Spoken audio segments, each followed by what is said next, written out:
chúng taต้องให้ด้วยกูจะต้องให้อามังรุ่นน่ะต้องให้เห็นกูแต่ไม่ใช่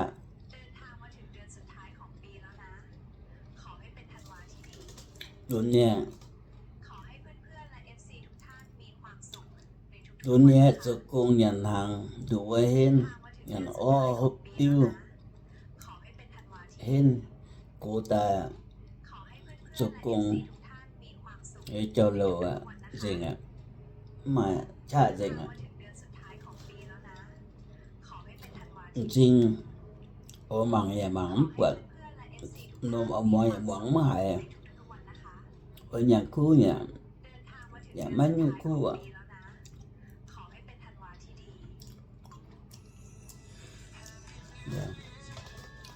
Happy New Year 2006 นะอันนี้เนี่ยบัวหมดตัวก็ว่าแล้วอย่างยังมีน้ำเบื่อฮะป่ะอย่างยังมีน้ำเหล็กฮะป่ะบัวโกจังโลสมสุดอยู่ฮะแต่จุดก็ลงเกมมองต่อยมีจัดติ่งจุดน้ำลงเสียวลงเย็นโยยฮะมันถูกเป็นแบบนู้นมาบ้าขยมขยันอ่ะอีเหมือนต้มยำเหมือนนะโลจึงนะโลทั่วเหยียบปงบัวเต่าบัวอีเมียนเป็นไม้ปิ้งไม้สุกไม้ห้อยหลงอย่างโตหน่อยไม้เป็นอยู่กีรีเหมือนดำเหมือนจะมีเปียกเสียงอย่างแต่ชื่อกิมบัวอีเมียนEm chỉ nay luôn kia những con hạt phiền đi nhìn vô bèn ở như chó mà khuẩn nhô mà to giàu chọn chêm tu chọn nhàn chiều chiều hèn bằng lông à lông kia ô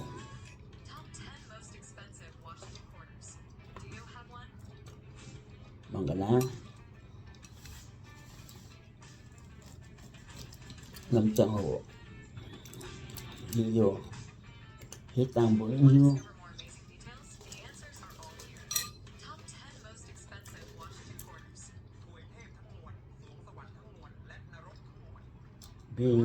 biên ta hàn biên đồ à con đồ này khút tiền buồn cả lô pi vừa cũng cho hang bốn tu mạng lồng như ở một cái nếp nè vì đó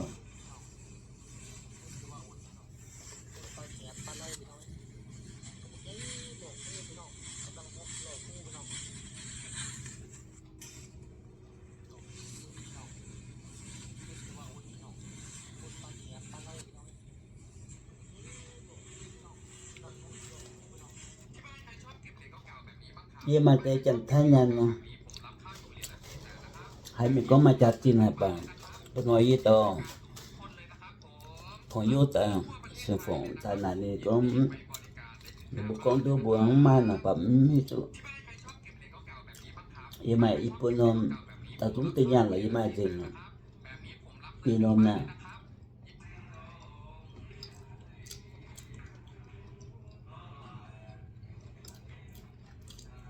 Việt Nam bên mùa tội được vừa cho nhung về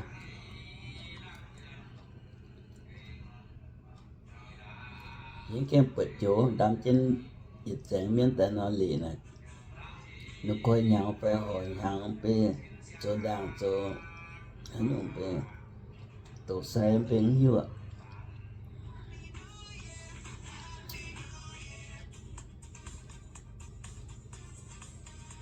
bùa mà cả bùa miền Nam lái tài một con bùa xuất sợi tài liền tài hay mình hát tài hát dạo liền bùa mà người này hát tao ta sụp bùa bằng cứ ao tài sụp bùa bằng có lông nhô quá ở mèn đau thì có hẳn mà mắt gì mới nản rồi bùa cả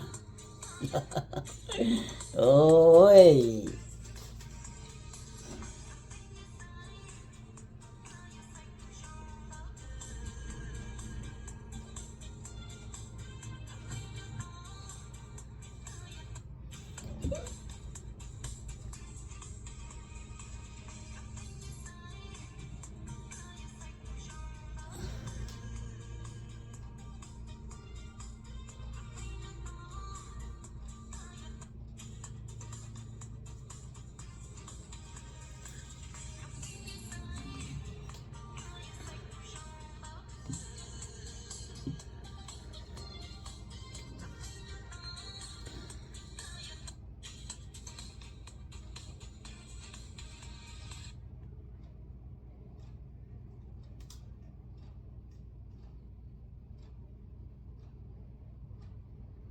anh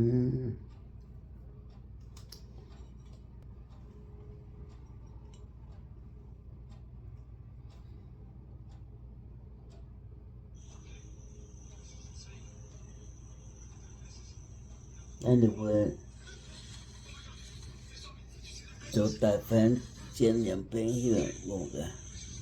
giúp bật tròn đám đau à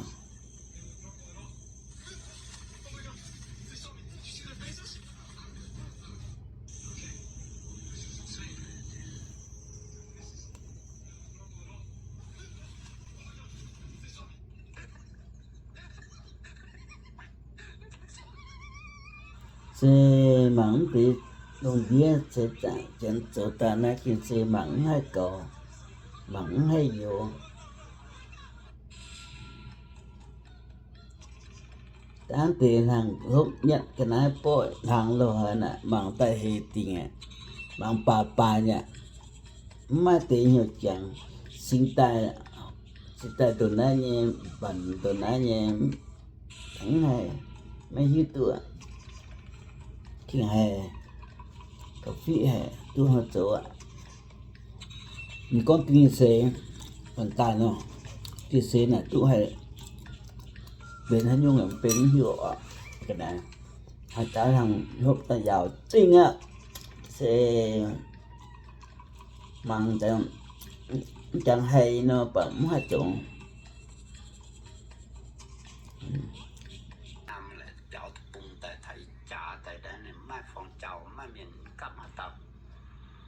วิธีขอทรัพย์แบบเงียบๆไม่ต้องจุดธูปไม่ต้องให้ใครรู้ mà được với nhất nè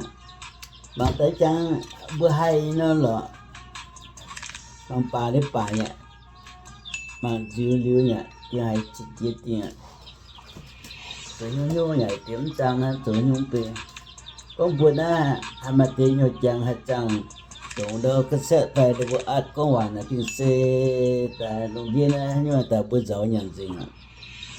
giàu à gì lắm ô tuổi luôn nhàn rất là duy nhau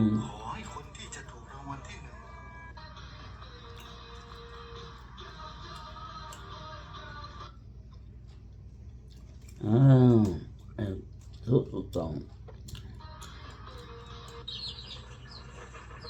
พี่น้องท้องเดียวกันอย่าทิ้งกันในวัน อย่าทิ้ ที่ ง พ่ กั อน แม่ไม่อยู่แล้ว ไม่อยู่ 1. ทะเลาะกันได้แต่อย่าตัดกัน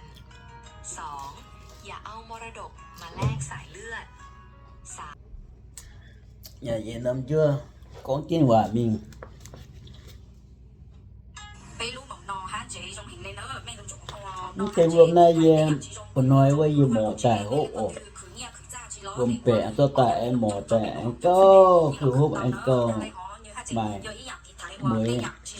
hút vô chỉ mình tin sám kiểu bây giờ nhô mình có hỏi nè có giờ ไม่แล้วก็ตื่นอย่ารอฟังกดไลค์กดแชร์ถ้าปังกดติดตามกูฮะไปรู้บอกนอฮะเจจงหินเลยเนอะแม่ต้องจุก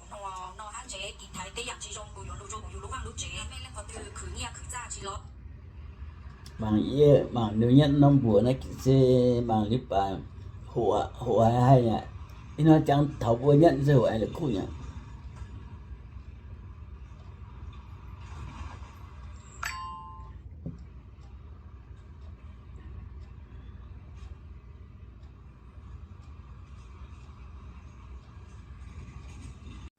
alo bữa yên là mình bữa một tuổi có yếu bố mặn này bố miền nó sẽ muốn con yếm hạt bung hà nông đồng đĩa hà nông tập bung ý chả my phone tai my phone bung bố mặn my TV bung bố mặn phụ chế phải đại nhá my phone lồng my phone nhân tao my phone dành chuối dẻ hại cho phone tai biến phone nhân chẳng hiểu mi tu giàu mi tu ia mi tu con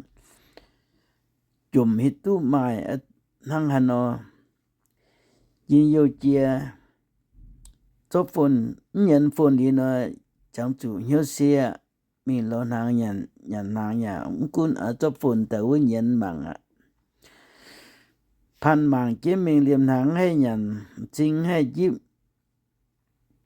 มังจูมังยัดเลี้ยงเจียยัดเลี้ยงมังยัดเต้าเจียยัดเต้าบุเมียนนาเยี่ยมนั้นลุงเดียยุงโจตายอยากคุยมังยุงโจตายเป็นมังอยากก้าวอ้อยมังเยี่ยมังน่าเสียจังบุเมียนจันให้เจ้าก็เมียนก็เขียนออกเก่งยินโยติงถึงตัวบัวซ้ำให้เจ้าเจ้านมฝนก็ว่าขอหมดต่อยก็อยู่ขอต้นขอจุ้ยขอเตี้ยขอมาขอหมดต่อยก็อยู่ขอสิตอนเฮาแสงก็ว่ายิ้มหายเนี่ยขอจูสู้จูหายจูสู้จูปวดน้ำจังหัวยินโยสุดยิ้มให้ลุงเดียไม่ดอกนะยินโยตอนนี้ไปว่าภาษาลาวเด้อพี่น้องวันดีก็ดีใจที่สุดในมื้อนี้มื้อดีมีสุขมีลาภว่าถึงน้อยหนึ่งคนเฮานี่เฮาเกิดมาเดี๋ยวนี้บ่ว่าอยู่เมืองใดบ่ว่าอยู่ประเทศใดผู้ใดก็มีโทรศัพท์หมดทุกคนทุกคนบ่ว่าแก่บ่ว่าหนุ่มบ่ว่าเด็กน้อยบ่ว่าคนผู้ชายผู้หญิงเนาะมีโฟนนี่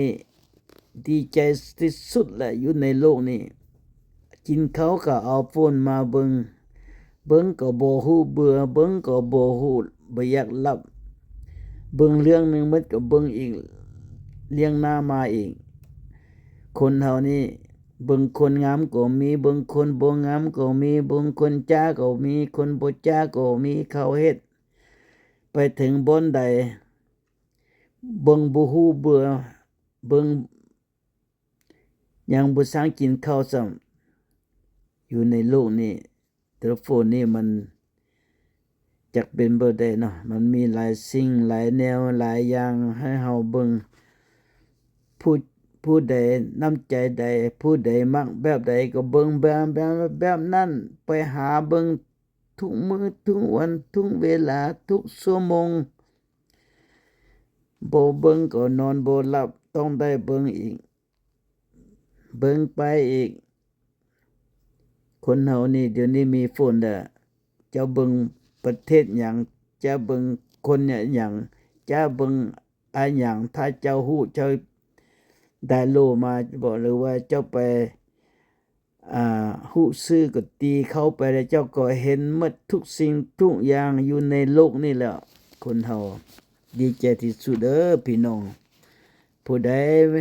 เฮ็ดเวียกดีก็ไปหาเงินซื้อโทรศัพท์iPhone 17 iPhone 16ดีที่สุดแหละวันดีนี่บ่มีเงินซื้อวันดีก็ซื้อได้Samsung 2024 Samsung ก็ดีใจสุดแล้ววันใจก็มี2โฟนมีโฟนตัวนึง2022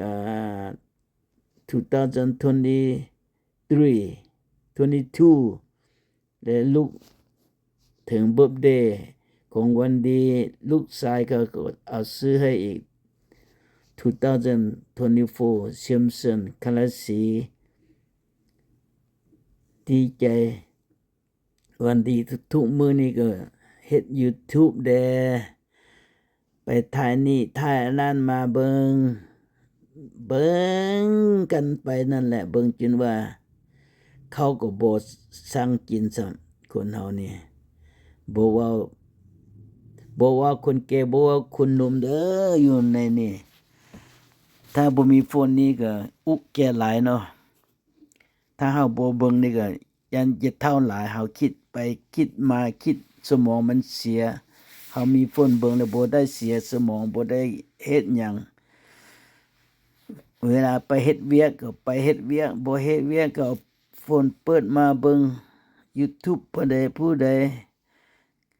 บิ่ง TikTok เขาเฮ็ดแบบใด มีคนอยู่ในโลกนี้ถ้าจะเบิ่งเลยก็จนว่าเมื่อยละบ่ฮู้เมื่อยซ้ำบ่ฮู้คนเฮานี่ขอขอบใจพี่น้องคนลาวเฮาชาวลาวบ่ว่าประเทศอยู่ไสถ้าได้เห็น YouTube ของวันดีขอพวกเจ้าบ่ได้ช่วยได้ Subscribe ก็พอบอกพวกเจ้าช่วยคนใหม่นั่นน่ะบ่ทัน Subscribe ให้นั่นน่ะขอพวกเจ้าพี่น้องช่วยค่อย Subscribe ให้ YouTube ของวันดีเด้อขอขอบใจนำพี่น้องทุกๆคนให้พวกเจ้าหาเงินหาทองให้มันได้ปีใหม่มาแล้วมื้อนี้เดือน1วันที่5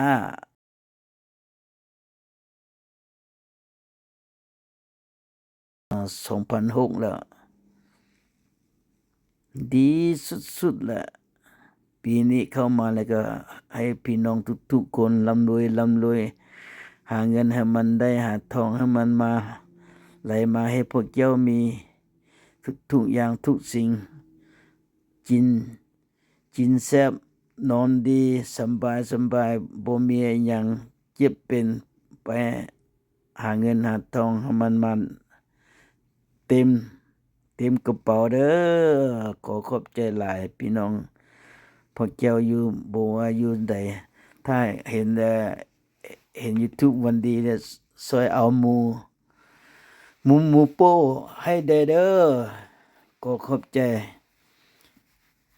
แต่ก่อนค่อยก็ว่าแล้วเพิ่นได้เอาได้ตัวนึงก็ให้แต่Thank you luôn đấy, bà lâu chưa đã nhận cái nó vui nhận gì nhỉ? Bữa tối bằng chỉ thì nó mồ, để xin sao nhé, mà cả, hình như bố con tại bên lòng bữa giờ lòng ấm bên lòng sẽ còn rồi.